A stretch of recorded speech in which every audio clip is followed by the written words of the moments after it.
la commande publique, j'ai deux collègues qui sont des spécialistes en la matière, qui pourraient éventuellement revenir sur cette question. Le problème, c'est qu'aujourd'hui, notre législation en matière de commande publique ne permet pas la préférence nationale. C'est du favoritisme. La loi l'interdit. On peut essayer de ruser avec la loi pour pouvoir permettre cela, mais pour l'instant, la loi l'interdit. Et je pense qu'au niveau du ministère du Développement industriel, il y a des discussions qui sont en cours pour pouvoir faire évoluer nos textes et permettre ce favoritisme-là pour les unités industrielles. Donc le ministre pourrait en parler un peu plus. Mais ce que nous faisons par contre, c'est d'encourager les entreprises, les grosses entreprises étrangères qui sont dans notre pays, à privilégier les achats locaux. Et de plus en plus, nous assistons à une augmentation des achats locaux qui sont faits par ces entreprises-là. Et je pense que c'est sur ça qu'il faut travailler. Maintenant, sur ce que le président de l'OPI a dit, je pense que lui-même a expliqué la contrainte majeure à laquelle nous faisons face. Il a parlé de l'UEMOA, il a parlé de la CEDEAO. Nous sommes dans une communauté et dans laquelle nous sommes engagés vis-à-vis, à adhérer à un certain nombre de règles et de directives communautaires. Ça nous engage. Donc cet engagement-là ne nous permet pas de faire tout ce qu'on nous demande de faire dans le livre blanc. La réduction du taux de TVA dont Cyril parle, qui est une réduction du taux de TVA de 18% à 5% sur les produits industriels fabriqués au Mali, légalement, on n'a pas le droit de le faire. C'est interdit par la législation communautaire. De plus en plus, on est dans une législation qui est harmonisée sur un certain nombre de choses, en particulier sur la TVA.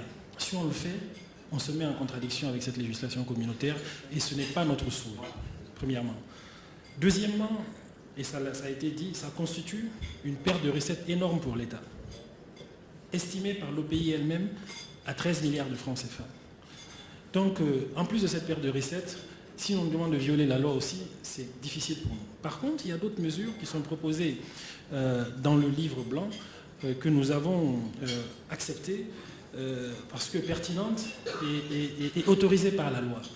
Par exemple, la déductibilité financière de la TAF qui est appliquée qui est facturée par les banques lorsque les entreprises achètent des équipements pour leur production dans leur entreprise. Ça, c'était une idée qu'on a jugée pertinente, on l'a acceptée et c'est permis par la législation communautaire. Donc, quand on dit les problèmes sont connus et les solutions sont connues, dans certaines solutions ne sont simplement pas possibles, il faut les accepter et nous proposer des alternatives. Et je pense que là aussi, les industriels et l'OPI doivent faire un effort là dans ce sens-là. Maintenant, je finirai sur ce dernier point, qui n'était pas un commentaire dans la salle, mais qui est une sorte de provocation même de ma part. L'État emploie 100 000 personnes. Quand vous prenez le niveau central et puis le niveau décentralisé. J'aimerais savoir aujourd'hui, le secteur privé, lui, emploie combien de milliers de personnes dans notre pays? Il n'est pas normal que le public emploie plus que le secteur privé, premièrement. Deuxièmement, je l'ai dit et je le pense sincèrement, l'État fait ce qu'il peut. Il fait beaucoup. On a vu les appuis directs qui sont faits. Tous les avantages fiscaux et douaniers qui sont donnés à travers les différents codes, le code des investissements. Quand vous êtes une jeune entreprise agréée au code des investissements, quelqu'un a dit dans la salle, il n'y a pas d'avantages fiscaux qui sont accordés. Il y en a. Si vous êtes sur le régime A, c'est 3 ans. Fiscaux et douaniers. Fiscalité de porte, fiscalité intérieure. Sur la quasi-totalité des impôts et des droits de taxes. Le régime D, c'est 30 ans d'exonération. Donc voilà ce que l'État fait aussi en partie.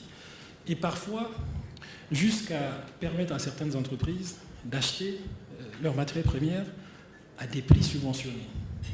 Donc c'est ça la réalité. Et la question que moi je voudrais poser, c'est de dire qu'est-ce que le secteur privé, lui, fait pour l'État?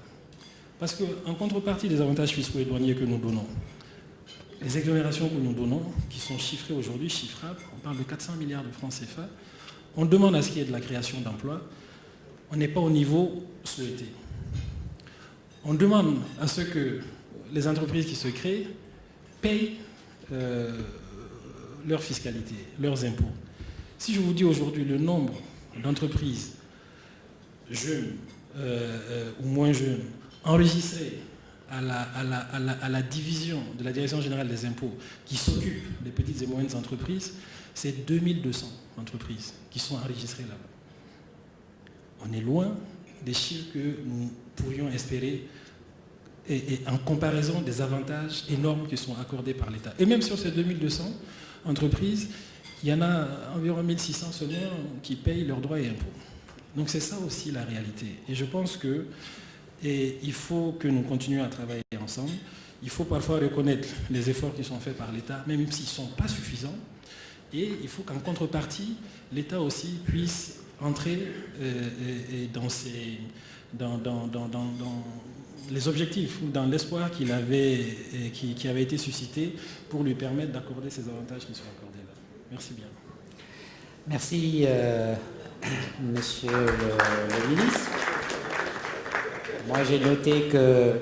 Oui, j'ai noté qu'il n'y a pas de préférence nationale pour l'instant, mais que rien ne s'y oppose. Il n'y a pas de traité qui s'y oppose. Si. En fait, ce n'est pas prévu par la loi. Quelle loi? La loi malienne. Voilà, mais la loi communautaire ne l'interdit pas. Elle l'interdit. Bon. Ah, mais apparemment, c'est le cas dans d'autres pays de la sous-région. D'autres pays de la sous-région, notamment la Côte d'Ivoire, a bien ça dans sa législation. Donc, d'accord. J'ai noté que une TVA à 5%, ce n'est pas possible. Par contre, une TVA à 10%, c'est autorisé par l'UEMOA, et notamment dans le secteur touristique. Donc, je prêche un peu pour ma... Donc, ça, c'est autorisé par contre par la loi. Donc, merci pour ces précisions, Monsieur le ministre. Pour le reste des débats, à savoir combien d'emplois est créé par le secteur privé, je pense qu'on n'a pas les statistiques, mais je suis persuadé que c'est beaucoup plus important que les 100 000. Sinon, le pays aurait déjà implosé. On va donner la parole au ministre de la Jeunesse, puisqu'on parle de jeunes. On parle d'entrepreneuriat et de jeunes. Le ministre de la Jeunesse est là et il va en quelques minutes nous donner son point de vue sur l'entrepreneuriat jeune. Merci, monsieur le modérateur. Bonsoir à tout le monde. Je m'en voudrais, en tant que ministre en charge de la jeunesse, ne pas prendre la parole pour encore remercier le REAO pour cette belle initiative. Hier, c'est les jeunes qui partaient à l'entreprise pour voir les entrepreneurs dans des conditions souvent difficiles. Aujourd'hui, c'est les entreprises, à travers les entrepreneurs plutôt, et le REAO qui décident de mettre la problématique de l'emploi des jeunes au cœur de ses préoccupations. Donc nous ne pouvons que saluer cette initiative. Certains considèrent la jeunesse comme une bombe, d'autres comme une chance. Je crois que le REAO fait partie de ceux qui considèrent la jeunesse comme une chance, puisqu'il s'agit de l'avenir. Ne dit-on pas que l'avenir appartient à ceux qui gagnent la jeunesse à leur cause? L'entrepreneuriat des jeunes aujourd'hui est une opportunité. Vous savez, on dit souvent que l'entrepreneuriat n'est ni une science ni un art, il s'agit d'une pratique. Et que le meilleur moyen de prédire le futur, c'est de le créer. Et l'entreprise nous donne cette opportunité. Je pense que pour inciter les jeunes à entreprendre, je ne suis pas un spécialiste de l'emploi, mais je pense aussi aujourd'hui, bon, on a surtout parlé, j'ai beaucoup entendu dans la salle, de l'éducation, formation, emploi, c'est vrai, mais en tant que ministre en charge de la jeunesse, je pense que les questions d'emploi vont au-delà de ceux qui ont seulement fait l'école. Puisque quand on parle d'éducation, emploi, formation, ça veut dire ceux qui ont la chance d'aller à l'école. Or aujourd'hui, il y a une écrasante majorité de jeunes qui n'ont pas eu la chance d'aller à l'école, et surtout les jeunes arabisants. Donc moi je pense qu'aujourd'hui, il faut surtout faire la promotion d'un certain nombre de valeurs auprès des jeunes. Ça a été dit ici, il faut inciter les jeunes à entreprendre, c'est vrai, mais les valeurs telles que la créativité, telles que la responsabilité, telles que l'audace, telles que la persévérance, telles que la confiance en soi. Je crois que les jeunes forts de ce réellement moral, il faut aussi créer les conditions d'un accès au microcrédit. Et en plus de ça, créer également un accès à des services d'appui à la formation. Et je pense que si on va vers cela, ça va nous permettre aujourd'hui, comme je l'ai dit, les questions d'emploi de jeunes. Le Mali aujourd'hui, même les jeunes diplômés, vous savez, chaque année, il y a 100 000, 30 000 jeunes plutôt diplômés qui sortent, mais il y a 4 000 emplois qu'on crée chaque année, au niveau quand même de l'État. Ça veut dire que l'entreprise est là pour essayer de trouver une solution par rapport à l'emploi des jeunes, par rapport à l'employabilité des jeunes, par rapport à l'insertion socio-professionnelle des jeunes, et ce qui est extrêmement important. Et voilà pourquoi je suis très rassuré.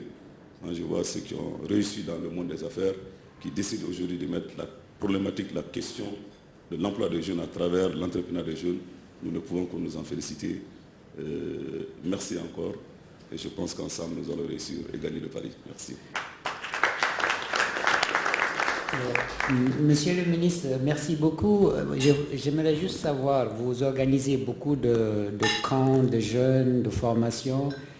Est-ce que pendant ces camps, il vous arrive d'inviter des entrepreneurs pour parler avec ces jeunes, pour justement créer cette vocation à l'entrepreneuriat? Non, malheureusement. C'est vrai, nous organisons des camps de formation dans les différents corps de métier, notamment coupe-couture, automécanique. Bref, nous formons les jeunes pendant une période courte, mais pour qu'ils puissent s'installer. Et nous les offrons également des kits. Mais généralement, nous avons l'accompagnement des partenaires techniques et financiers. Et nous serons très heureux de nouer un partenariat avec le secteur privé.